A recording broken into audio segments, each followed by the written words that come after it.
Feito por Elas, o podcast que discute o protagonismo das mulheres no audiovisual.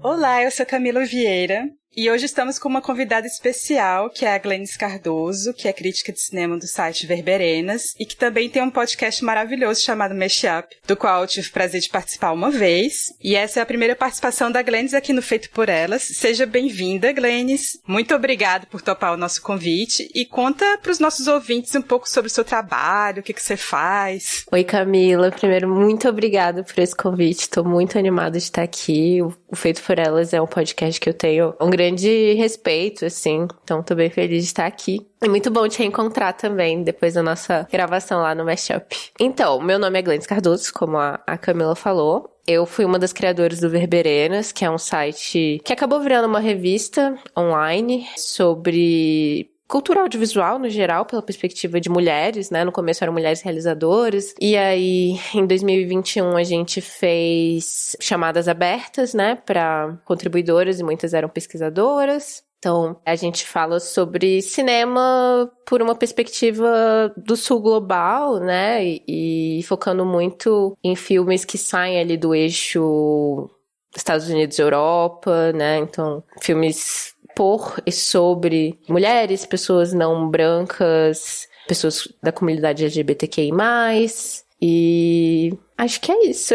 A gente também fez exibições de filmes ano passado, junto com cada edição da revista. A gente exibiu 2 filmes brasileiros e 2 filmes estrangeiros e conversamos também com pesquisadoras sobre esses filmes e foi uma experiência muito, muito legal. A gente admira muito o trabalho do Verberenas, a gente sempre acompanha, a gente acompanhou, né, essa chamada que vocês fizeram, né, para várias críticas, as várias edições. Então é um trabalho muito bonito que merece ser reconhecido sempre. Ah, muito obrigada.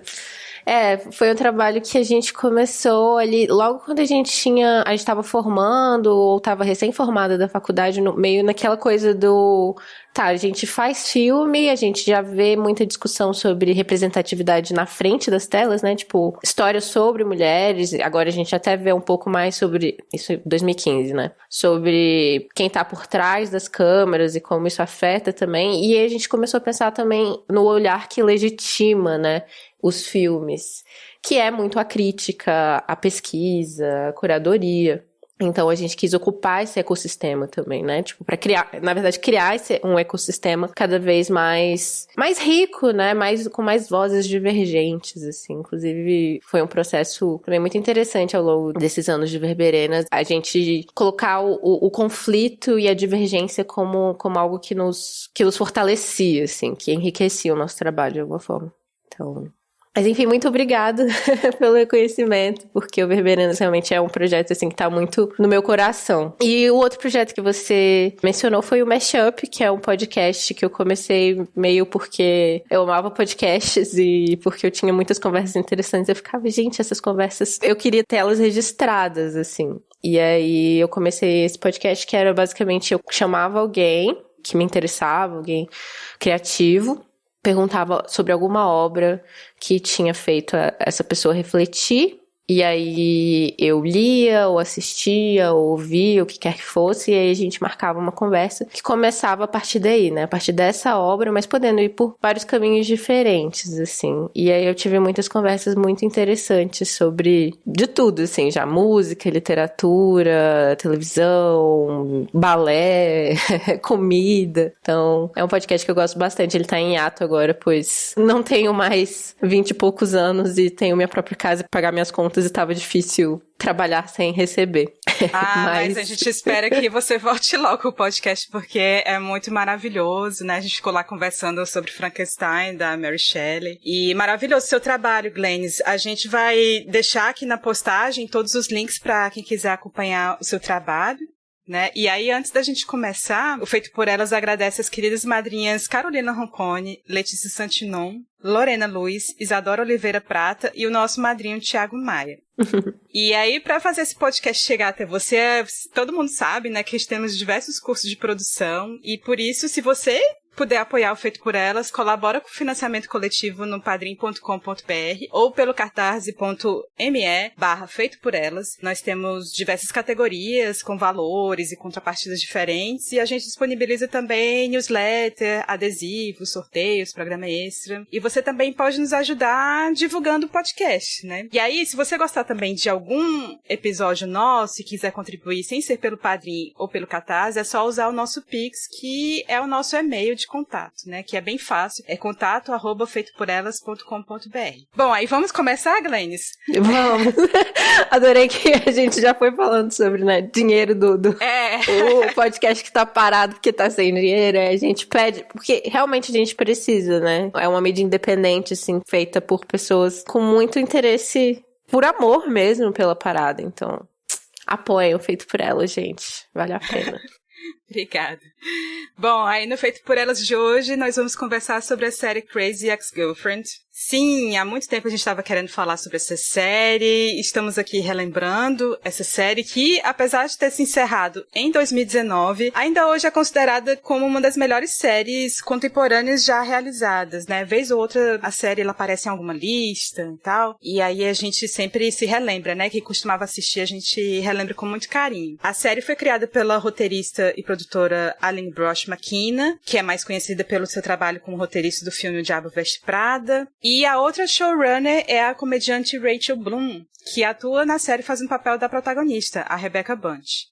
Aí a série estreou em 2015 pelo canal CW, teve 4 temporadas e está disponível no Brasil pela Netflix. Bom, aí pelo título, que traduzido em português é algo como A Ex-Namorada Louca, e pela sinopse inicial, o Crazy Ex-Girlfriend, ele poderia ser só uma série que fala apenas sobre o drama de uma advogada em Nova York, que é a Rebecca Bunch, que se sente muito infeliz no trabalho e que, por acaso, ela reencontra o seu ex-namorado de infância, que é o Josh Chan. E nesse reencontro, ela decide se mudar para West Covina, na Califórnia, para reconquistar esse amor. Só por aí, você já imagina que a série vai ser mais uma daquelas comédias românticas que a gente já conhece de cor, mas o que é absolutamente maravilhoso na série é que ela usa todos os clichês possíveis das comédias românticas para ironizar sobre esse ideal de amor romântico, quais são os perigos disso, o que isso traz de nuances para as nossas relações, enfim, o que há de perigoso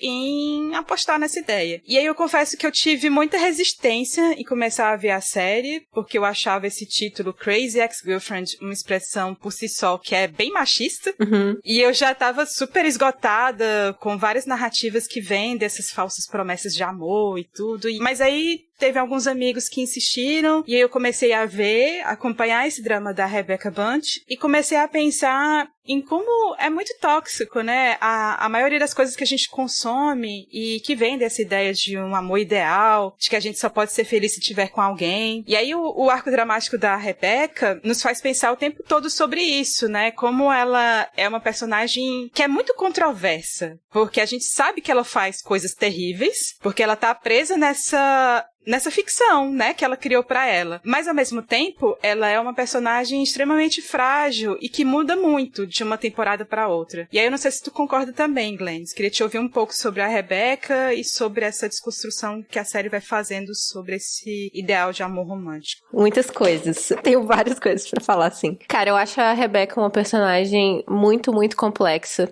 E eu acho que ela, ao longo da série já vai nos dando várias dicas, né, sobre o fato de ela ser uma personagem muito difícil, ela ser uma pessoa muito difícil, que faz muitas coisas bem questionáveis, assim. Mas, ao mesmo tempo, até o que você falou sobre o título, né? A brincadeira do título, de trazer a ideia a ex-namorada louca, já colocar ela dentro de uma caixinha, e aí você tem, né, na primeira abertura, ela já fala, a situação tem muito mais nuance que isso, é muito mais complexa que isso. Aí já dá algumas dicas de que isso tudo vai ser visto com muita generosidade, assim, eu acho. Porque, de fato, né, é uma expressão que a gente tá acostumado a ouvir, né? Ah, a minha ex-doida, aquela que fazia tudo. isso. Geralmente vem de um lugar de né, um cara falando pra uma nova pessoa com quem ele tá saindo sobre um antigo relacionamento, né, e aquela ideia do tipo... E isso foi ao longo dos anos, assim, eu acho que tem sido muito desconstruído, assim, até nas redes sociais as pessoas falam, se o cara fala que a ex é doida, é bom você desconfiar dele. Ok, é uma nova forma de pensar sobre isso, mas eu acho que a série traz ainda mais nuances, porque de fato, ela faz coisas, entre aspas, doidas, né? Uhum. Mas eu acho que mais interessante, né, do que falar, na verdade, essas mulheres de que esses caras falam não são doidas, é tipo, pensar sobre saúde mental e forma como a nossa sociedade alimenta esse tipo de coisa e o que essa pessoa passou pra fazer essas coisas. E isso a gente vê, né, ao longo da série, nessa jornada da Rebecca. Então, eu acho que a questão do amor romântico, que é totalmente desconstruída na série, eu fico pensando muito no Tudo Sobre o Amor, da Bell Hooks, né? Sim. Porque é uma série que acaba sendo sobre o amor, né? Não só sobre o amor romântico, e sobre a importância dessa construção dos afetos pra gente não cair nas armadilhas do amor romântico como a nossa salvação, assim. Porque...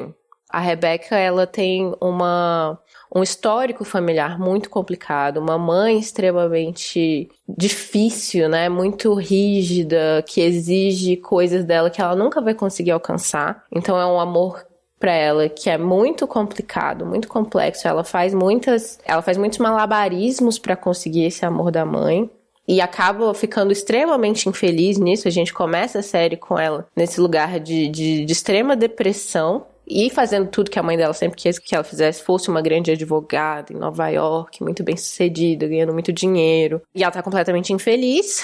Então, esse amor da mãe dela é condicional, né? A ela entregar certas coisas. Então, tem essa complicação. E ela foi abandonada pelo pai muito jovem. E isso é outra coisa que vai sendo colocado como piada em algumas músicas, né? Tem aquela música do Josh, em que ele é tipo 4... ele faz as quatro pessoas de uma boy band. Sim. E ele fala, a gente vai descobrir porque todos os homens são só um substituto pro seu pai, né? Então a gente já vê aí que tem toda uma questão aí do amor romântico, que ela projeta todas as necessidades dela de amor nessa ideia de quando eu encontrar o grande amor da minha vida, tudo vai se resolver. Que é algo que a gente vê sendo... Não é que a cultura pop ou o cinema necessariamente falem sempre isso, né? Mas quando você vê uma comédia romântica, muitas vezes a personagem tem vários conflitos, né? Tem a questão da carreira, a questão da família, a questão do amor, a questão dos amigos, o amor romântico, etc. E tudo se resolve no final, que geralmente coincide também com esse momento que os personagens ficam juntos. Então, é uma coisa que vai sendo construída na nossa cabeça, né? Do tipo, esse é o final feliz. É quando você encontra esse amor e vai dar tudo certo a partir daí. Inclusive, tem aquela música muito boa, né? Eu acho que é da segunda temporada, depois que a Rebecca e o Josh ficam juntos e eles falam, a gente nunca mais vai ter problemas de novo. Porque é essa narrativa, né? Você fica com a pessoa que você sempre quis e é isso. Acabou a história. E aí a série desconstrói isso em vários níveis. A gente pode entrar mais em spoilers agora, mas não sei. Eu acho que nem cabe mais spoilers, né? Porque a série já terminou, né? Enfim, ela tá aí disponível. A gente pode falar à vontade de todos os detalhes que a gente quiser aqui. Massa. Mas pensando que a série, ela tem vários outros personagens ali ao redor da Rebecca Bunch que, a princípio, são personagens que parecem ser de um jeito, mas vão revelando aos poucos outras camadas também, né? Quanto mais a Rebecca vai interagindo com esses personagens, eles vão se revelando, né? E aí, primeiro começando com as mulheres, você tem a Paula, que vai ser a melhor amiga dela. Ali no início, ela acaba sendo, digamos assim, uma parceira do crime, né? Entre aspas ali. Porque ela faz muitas coisas ilícitas ali pra ajudar a Rebecca a conseguir o que ela quer.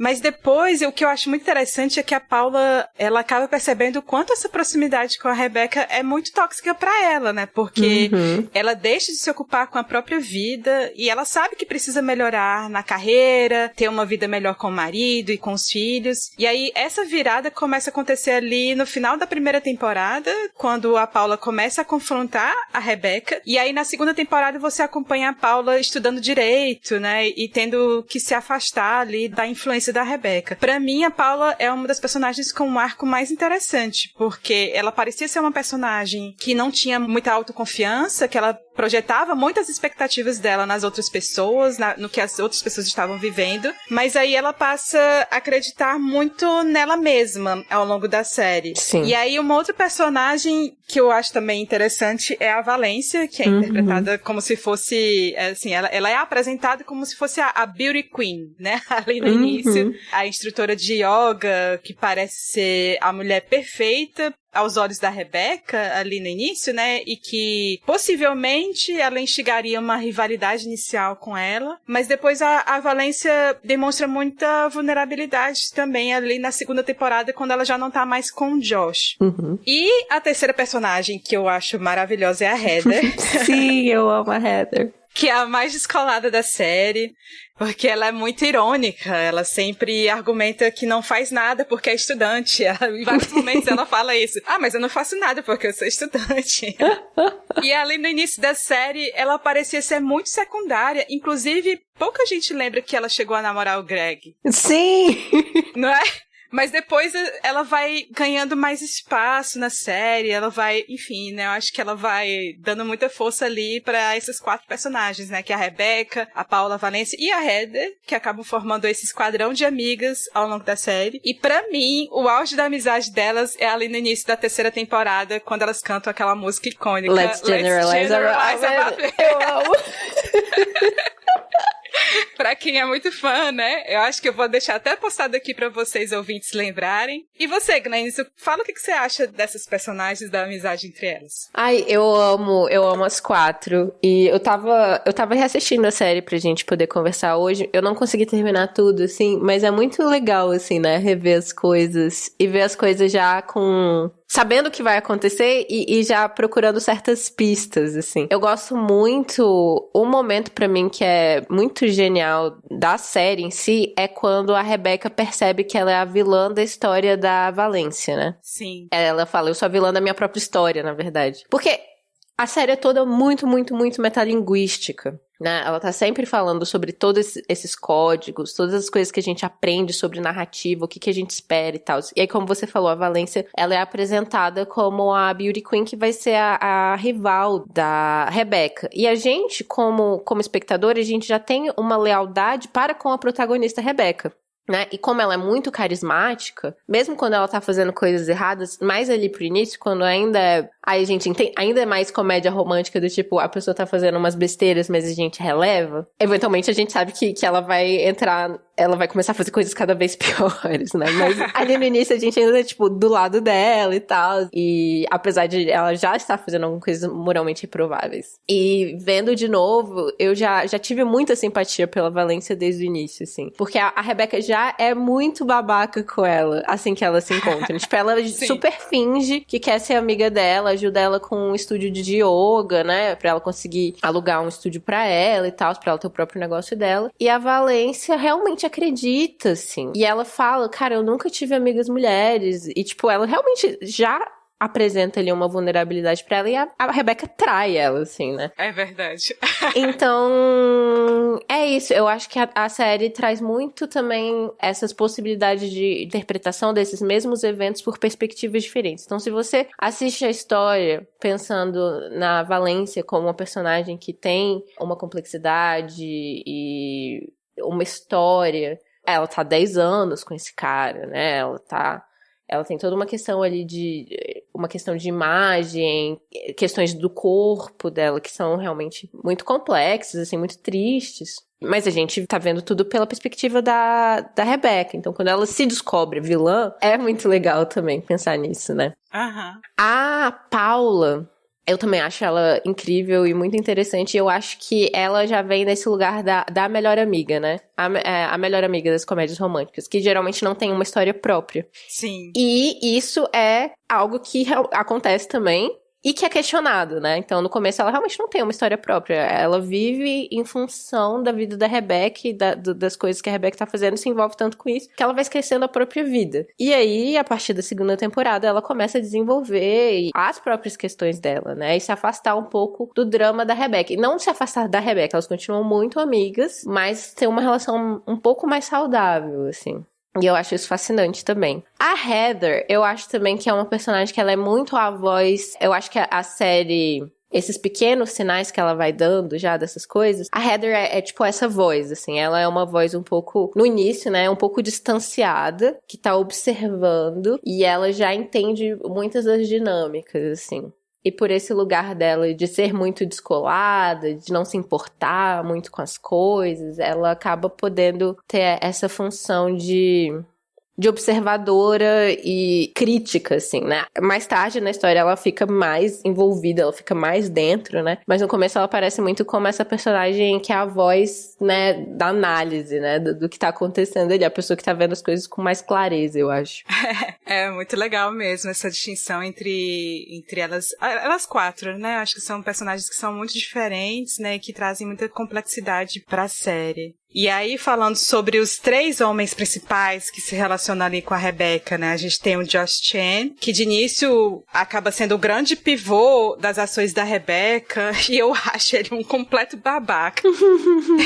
E fonte de todas as inseguranças da Rebecca, e ele acaba sendo deixado de escanteio ali, principalmente quando abandona a Rebecca no altar, né? Uhum. Enfim, ele se encanta ali com a igreja, que é muito esquisito, né? Uhum. Mas ao mesmo tempo foi super previsível ele fazer isso em algum momento. Sim. O Greg, ele parece ser uma alternativa saudável e mais realista pra Rebecca, mas ele acaba fugindo, né, pra se tratar do alcoolismo. E aí quando volta, enfim, né, é até um outro ator que faz, né, quando ele retorna na série, não parece ter tanto impacto assim, porque aí quando ele chega, já é lá pra metade da última temporada, se eu não me engano. Sim. E aí finalmente temos no meio dessa história também temos o Nathaniel, que começa sendo um macho alfa, né?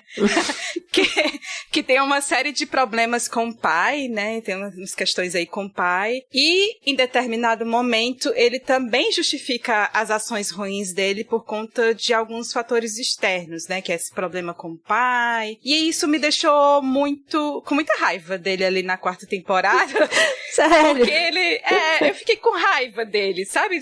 Não sou responsável por isso, porque isso aconteceu isso comigo, não sei o que. Como assim, né? Aí ele fala isso por uma sensação que ele tem na relação com a Rebecca, e a Rebecca tava tentando ali pensar que ela precisava tomar mais responsabilidades pra vida dela, e ele pega e diz isso, né? Não, eu entendo você, eu entendo o que você tá querendo fazer, e é isso mesmo, a gente não precisa ser responsável por isso, porque muita coisa acontece na nossa vida, e assim deixou meio puta, sabe? Porque ele acabou por jogar nos outros a responsabilidade pelas próprias ações. E aí, o que eu gosto no final da série é que todo mundo fica esperando a Rebecca escolher entre um dos 3, né? Naquele episódio lá do Dia dos Namorados. Uhum. Mas, na verdade, o que ela tá buscando é se aceitar, né? E se redescobrir nessas relações. E aí, ela não precisa estar com alguém, né? Ela quer focar em ser uma pessoa melhor pra ela mesma, né? E parar de ficar ficcionalizando a própria vida pra se sentir amada, né? Você falou aí do Tudo Sobre Amor da Bell Hooks, né? Realmente tem uma questão aí maior que é sobre o amor, né? Você se sentir amada e você também poder amar. E eu acho que isso, né? Essa lucidez que a Rebecca tem acaba sendo uma escolha muito difícil que ela faz, porque contraria tudo aquilo que a gente é ensinada a ser na nossa sociedade, né? Uhum. Então se responsabilizar, enfim, achar que a gente vai levando a vida dessa forma. E aí você, Glennis, como é que você percebe o Josh, o Greg e o Nathaniel e a escolha final que a Rebecca faz?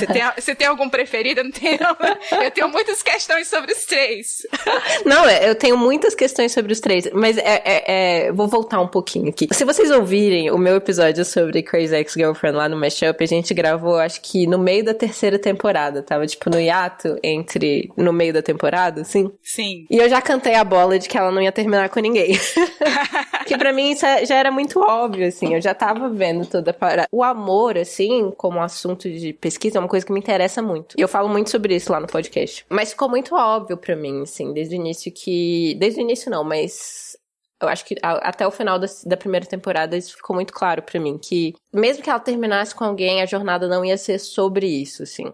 E pra mim o Josh, ele aparece... O Josh, eu tinha certeza que ela não ia ficar, porque se a gente fosse pelos códigos das comédias românticas mesmo, a pessoa por quem a protagonista tá obcecada no início nunca vai ser a pessoa com quem ela vai ficar. Porque sempre vai ser uma figura que ela idealizou de alguma forma e que, na verdade, não é exatamente o que ela queria. E, na verdade, tem sempre aquele segundo cara, que é o cara que combina mais com ela, que faz ela crescer de alguma forma, que a desafia. E essa pessoa seria o Greg. Só que aí a gente volta pro fato de que nessa série, apesar de ter muitos esses códigos aparecerem, os personagens sempre são mais complexos, eles nunca são só essa figura que tá ali para existir dentro da história da Rebecca. Apesar de a gente ser ensinado nas narrativas desse jeito, e a Rebecca vê essas pessoas dessa forma, né?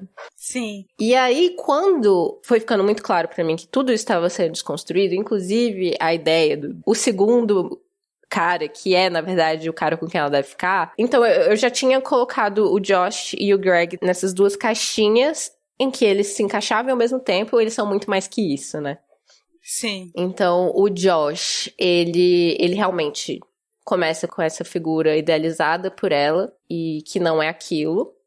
Mas ao longo da série, ele cresce, ele vira uma pessoa capaz de se comprometer. Isso não quer dizer que ele vai se comprometer necessariamente com a Rebecca, que existe tal coisa como uma alma gêmea, a pessoa que te completa, etc. Quer dizer que ele passou muitos anos em uma adolescência tardia e ele finalmente tem maturidade suficiente pra amar e ser amado. E isso não necessariamente precisa ser uma pessoa específica. O Greg, ele teve que sair da série por conta, né, o ator teve essas questões, mas eu acho que, na verdade, foi muito bom, porque eu acho que ele realmente, esse personagem e o ator tinham uma química muito grande com a Rebecca, e eu acho que isso é muito difícil, assim, até resistir à história de amor dele, se isso tivesse ficado.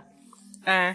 Então, e é isso, volta pra questão do tipo, esses personagens têm vidas próprias e as próprias questões e eles não vivem em função da Rebecca. Então, ele tem uma questão de alcoolismo que ele tem que resolver, ele tem a questão que ele quer se educar, ele quer ir pra faculdade e ele vai viver a vida dele. E eu acho isso muito bom. O Nathaniel, ele pra mim é um espelho da Rebecca, né?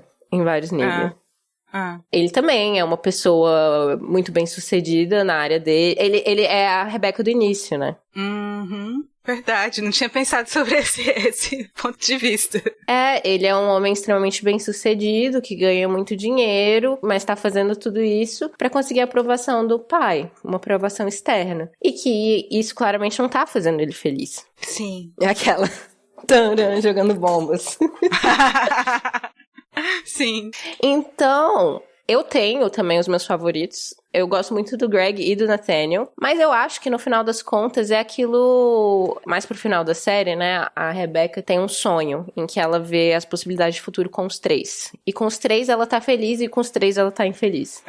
Eu lembro disso. Nossa, é muito bom.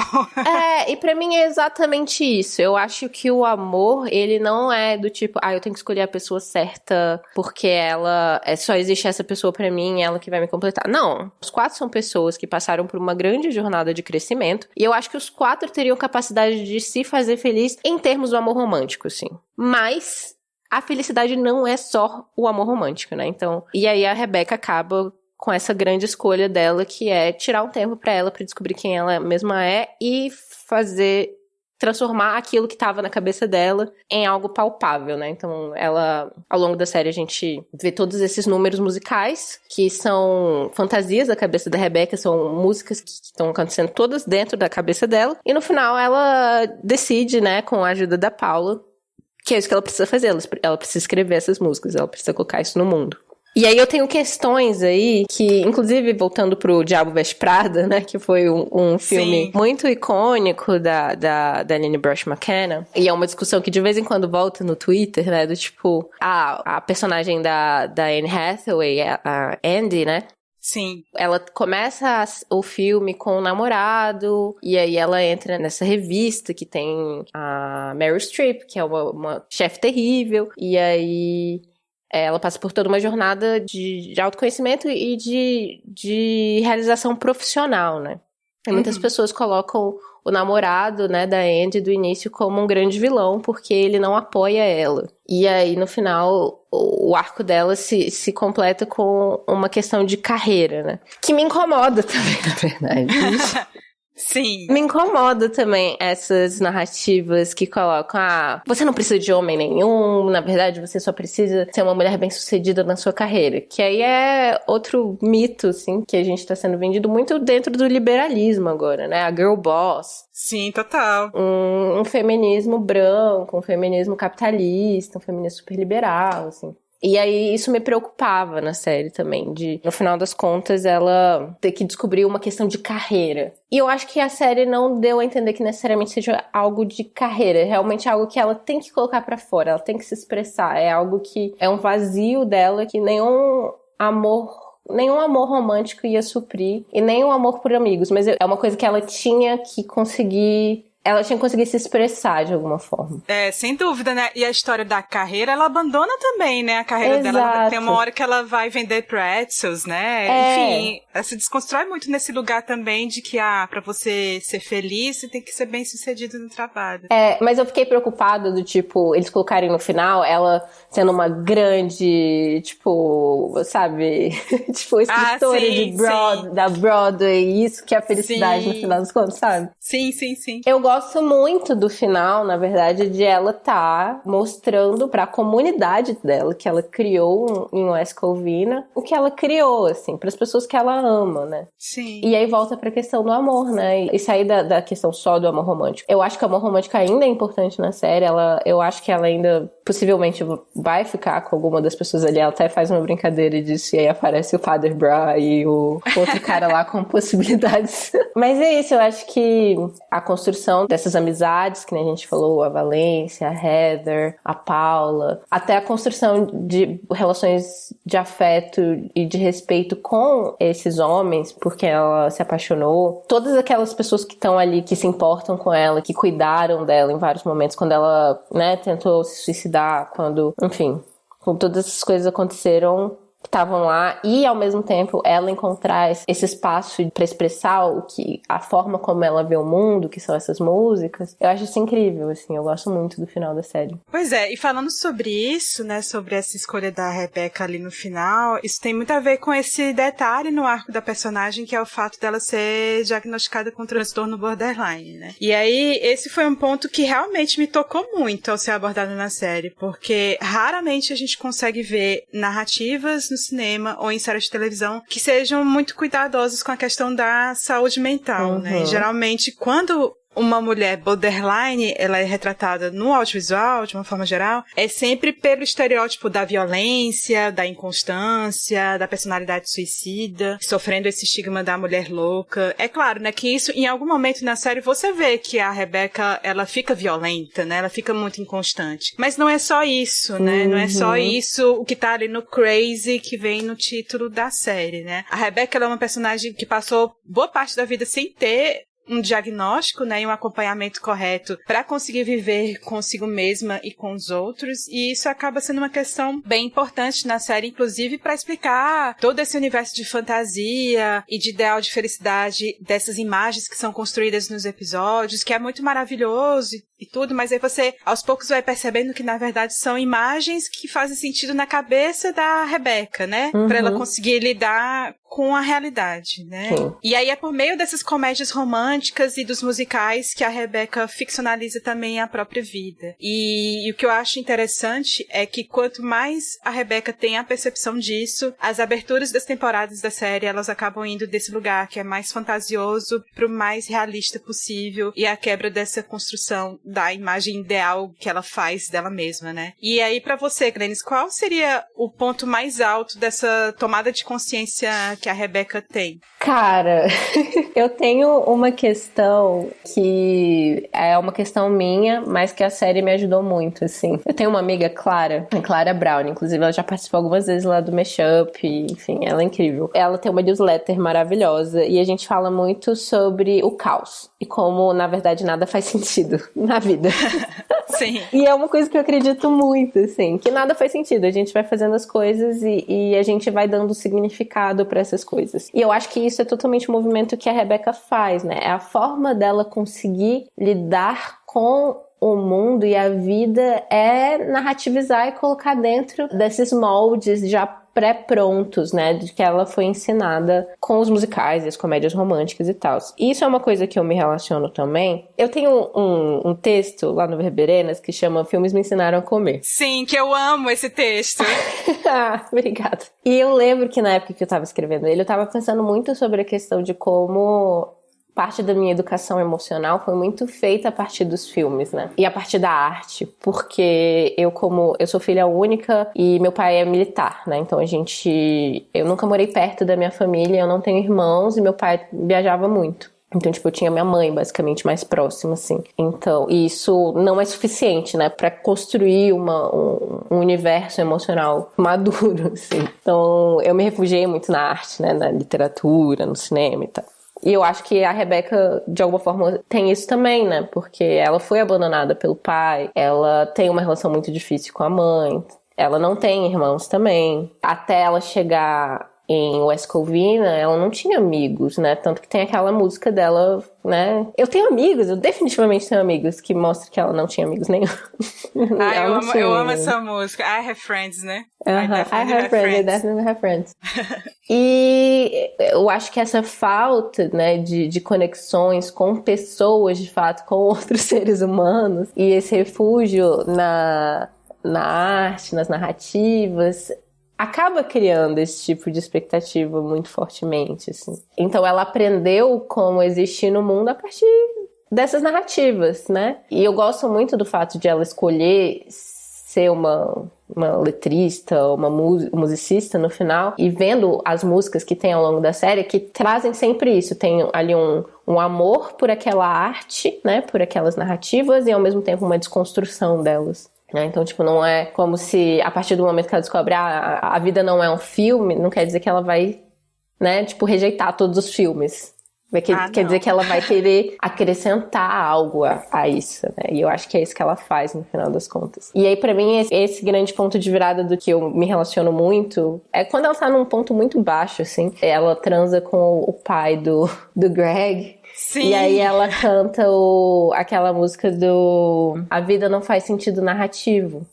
Pra mim, essa foi uma das minhas grandes epifanias da minha vida adulta, assim. A vida não faz sentido narrativo, né? A gente conta as coisas. Eu vou contar uma coisa que aconteceu comigo hoje, de uma determinada forma, mas daqui a, 6 meses, vendo o que aconteceu nessa época da minha vida, eu já vou tentar dar um certo... Eu vou colocar dentro de uma narrativa que eu entenda. Sim. Né? E outra pessoa da minha vida vai contar esses mesmos eventos de outra forma. E eu mesma, daqui a mais tantos anos, vendo já de outra forma, já vou contar de outra forma. Então, isso é o que a gente faz como ser humano para poder conseguir lidar com as coisas que acontecem com a gente, assim. Conseguir entender. Porque eu acho que, apesar de tudo ser caos, e não acreditar muito que as coisas tenham sentido, eu acho que é isso que a gente faz pra conseguir lidar com isso. É dar significado, é dar sentido pras coisas. Pra mim, aquele início do ensaio da Joan Didion, do White Album, que ela fala, nós nos contamos histórias pra poder viver, assim. É isso pra mim. Sim, faz total sentido. E ao longo da nossa vida a gente também se permite ficcionalizar também, né? Porque o lugar onde a gente tá, às vezes parece ser muito duro, né? E esses momentos de ficcionalização, de criação de narrativas também, né? Daquilo que a gente vive no presente, o que a gente vai se lembrar do passado, o que a gente conta no passado, isso faz muito parte mesmo. E até colocar certas pessoas na nossa vida, tipo, falar, essa situação que eu vivi, que na época eu contei pra mim mesma como um grande amor, hoje em dia eu vejo como uma relação abusiva. Sim. Pô, às vezes você tem mais nuance que isso. Como eu diria a própria Rebeca, sabe? Às vezes é mais fácil a gente tentar encaixar nessas narrativas. Tipo, mas ao mesmo tempo aí a gente cai... Aí entrando, por exemplo, em I May Destroy You. Sim. Da Michaela Cole. Eu gosto muito de I May Destroy You. Acho foda. E eu acho muito potente a forma como ela se coloca ali como uma personagem complexa e que cometeu erros. Ela não é uma vítima perfeita, né? E muitas vezes, quando a gente vê questões que são levadas para tribunais, né? Questões de abuso sexual e tal, muitas vezes tem também ali uma construção da narrativa. E a construção da narrativa é feita e muitas vezes é colocada contra uma mulher quando ela não é a vítima perfeita. E eu acho que isso vem também dessa nossa falta de nuance nas histórias, né? Sim. Então a gente tem ali... É por isso que, apesar de eu não querer que a Rebecca ficasse com o Josh no final, tipo, eu tento ter muita generosidade pra ver que ele é um personagem que cresceu muito e tal, e que ele não era só aquilo que ele parecia ser no início, né? Porque a própria Rebecca, ela poderia ser vista de fato como uma ex-namorada louca, que se a gente for ver todas as coisas terríveis que ela fez, sabe? Sim, sim. E ela é extremamente abusiva, ela faz gaslighting com o Josh em determinados momentos, sabe? Verdade. E eu acho que reduzir ela a isso, não sei, não me agrada, assim. Então eu acho que é legal também estender, tipo, essa generosidade, essas nuances pra mais tipos de pessoas, sabe? Sim, faz total sentido. E aí, pensando em como a gente consegue perceber a série por essas nuances, né? Um momento que é muito marcante é quando a Rebecca, ela acaba sendo presa, né? E aí, no tribunal, ela não quer alegar a presunção de inocência com base em insanidade, né? Porque ela realmente quer ser responsabilizada pelo que ela fez. Acho isso um momento muito importante. E aí, na prisão, ela entra em contato com outras mulheres que estão presas, mas que são mulheres racializadas, né? E sempre foram criminalizadas no cotidiano delas. E, inclusive, são mulheres que questionam o porquê da Rebecca estar ali na prisão, já que ela é uma mulher branca, de classe média, né? Com bom emprego e educação. E aí, eu acho interessante também a série se colocar nesse lugar também de escancarar esse é o que a gente podia chamar de white people problem da Rebecca, né? Sem ter que ficar, assim, cheia de melindres pelo fato da protagonista ter um transtorno de personalidade, né? Ser borderline. Aliás, um ponto alto da série é ter esse largo espectro de representatividade, né? Ou seja, não é uma narrativa apenas sobre pessoas hétero e brancas, né? A gente tem latinos, como a Valência, o Josh, que é filipino, nós temos personagens bissexuais, como a Valência e o Daryl. Então, apesar de ser uma série de comédia, eu acho que ela traz muitas nuances e lida com temas muito complexos. O que você pensa sobre isso, Glennis? Eu concordo. Acho que já, né, na primeira cena, assim, quando mostra o Josh, né, começa esse grande personagem idealizado por ela, esse grande príncipe encantado que vai resolver todos os problemas dela, já te deixa, tipo, caramba, é um cara asiático, um filipino, né? Já deixa, assim, um pouco. E a própria Rebecca, apesar de ela ser uma mulher branca, o fato de ela ser judia, sim, e isso ser trazido, né? Não a cultura judaica, mas como as dinâmicas da família dela funcionam por conta de ela ser judia, são bem interessantes, né? Traz as especificidades, assim, do background de cada um. E eu gosto quando traz essas especificidades também, mas eu gosto também quando são só... É isso, esse personagem é assim. É claro que tem as especificidades e a cultura por trás, mas ao mesmo tempo é só mais um ser humano, assim, né? Sim, sim. É isso que é muito interessante mesmo. São personagens que ganham uma autonomia, né, também, independente, enfim, eu gosto da Paula ser mais velha também, por exemplo. Sim. Que eu acho que ela ocupa um lugar, assim, que é muitas vezes muito rebaixado, né? Da mulher de mais de 40 anos, assim. Tipo, ela, inclusive, a gente falou, né? Na primeira temporada ela nem tem uma vida própria. Ela vive em função da Rebecca. Sim. Então, o White Josh também, eu acho sensacional. O White Josh. Sim, e aí isso tudo é questionável. Quando o Nathaniel aparece, o Greg não tá lá, né? Então ele é basicamente o único homem branco heterossexual do universo. E ela, é verdade. E ele, tipo, tem uma música sobre isso, eu acho, não é? É muito bom. E aí, acho que um dos grandes atrativos da série são essas muitas referências, né? Que vão desde musicais clássicos, como os de Fred Astaire e Ginger Rogers, né? Naquele momento lá, aquela música lá com o Greg e a Rebecca, até videoclipes que são muito recentes, como os de Beyoncé, Madonna, Spice Girls, entre outros, né? E aí, eu vou deixar aqui alguns links disponíveis no YouTube, na nossa postagem, né? Que colocam cada uma das cenas momentos mais importantes de cada temporada ao lado das suas referências. Acredito que você conheça esses vídeos que tem no YouTube. E aí eu queria te ouvir quais são dessas músicas todas que povoam, né, a série, qual é a sua preferida. Eu não vi esse vídeo ainda, na verdade. Tcharam!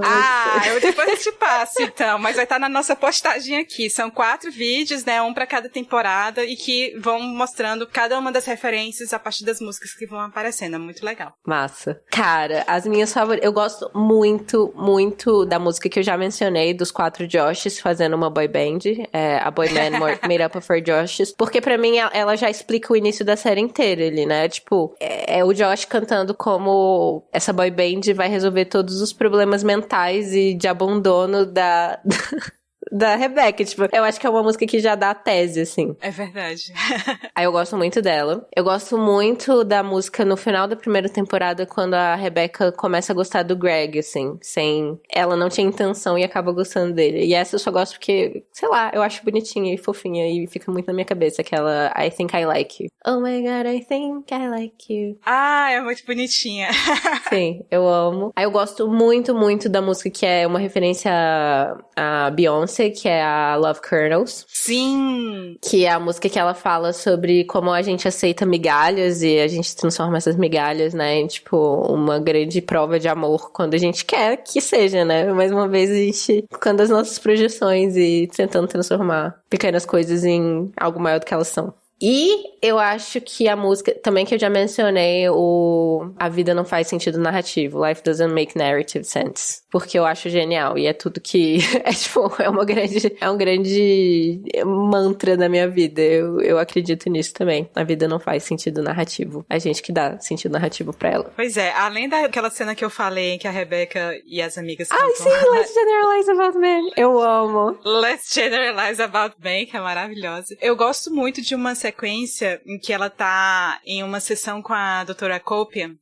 E a doutora Copian fala que ela não é especial por ter depressão, porque todo mundo toma algum psicotrópico, os medicamentos, né? Eu amo também essa música. Nossa, eu adoro essa sequência. E ela canta Antidepressants are not so a big deal, né?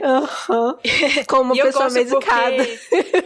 Exatamente, porque ela trata de uma questão que é super...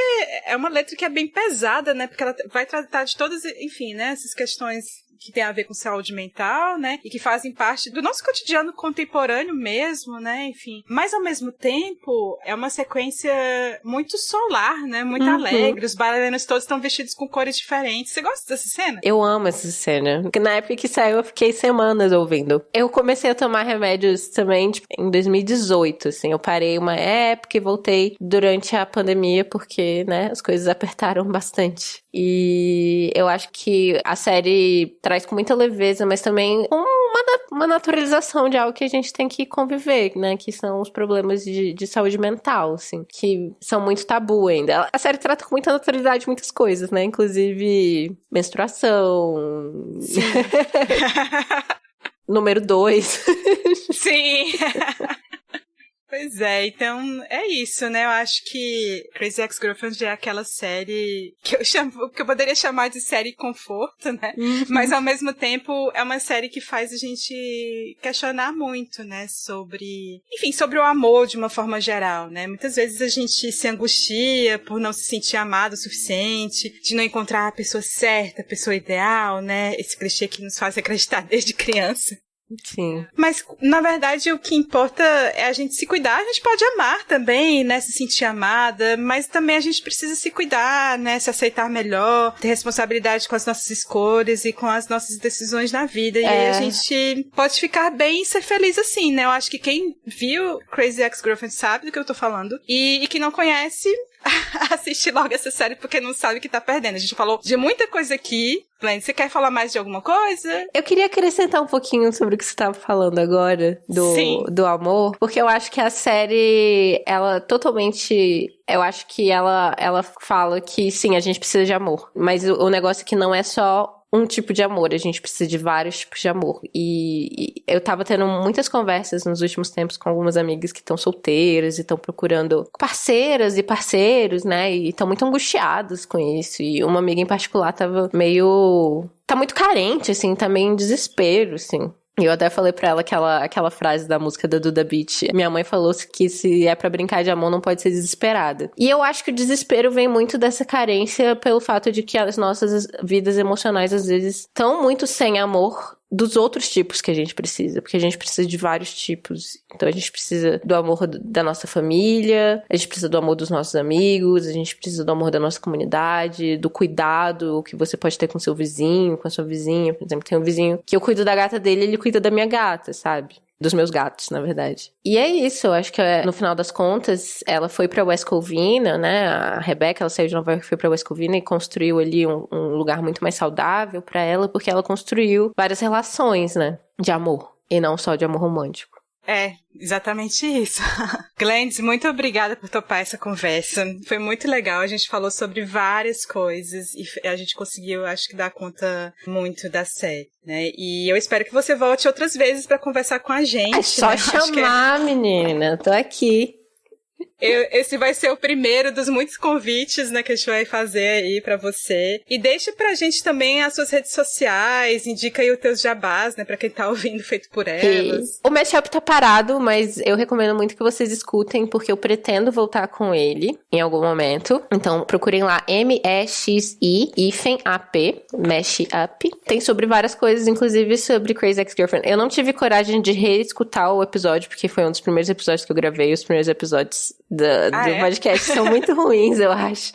Eu sou muito crítica comigo mesma. Leiam Verberenas e nas redes sociais eu sou Glennis AV, tanto no Instagram quanto no Twitter. E não sou TikToker porque, enfim, sou velha.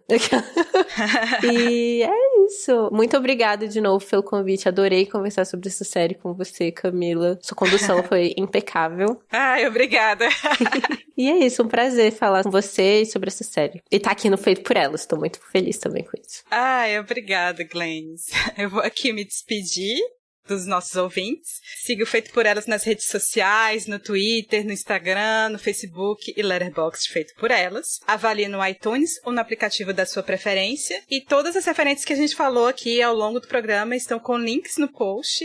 Além do site do feed, os programas estão disponíveis em todas as plataformas de podcasts e a gente também tá no YouTube. Você pode entrar no nosso grupo do Telegram, que é conhecido como o melhor lugar da internet para conversar sobre qualquer coisa e não só sobre cinema. Mande seus comentários pelo nosso e-mail, contato@feitoporelas.com.br ou no nosso site, feitoporelas.com.br. Muito obrigada pela audiência, obrigada, Glendes, mais uma vez e até o próximo programa. Yay! Yay! A pesquisa, a pauta e o roteiro são de Camila Vieira e Glendes Cardoso. Produção de Isabel Wittmann. Edição Domênica Mendes. A arte da capa é de Isabel Wittmann. A vinheta de abertura é composta pelo Felipe Aires e a locução da vinheta é da Débora Garcia.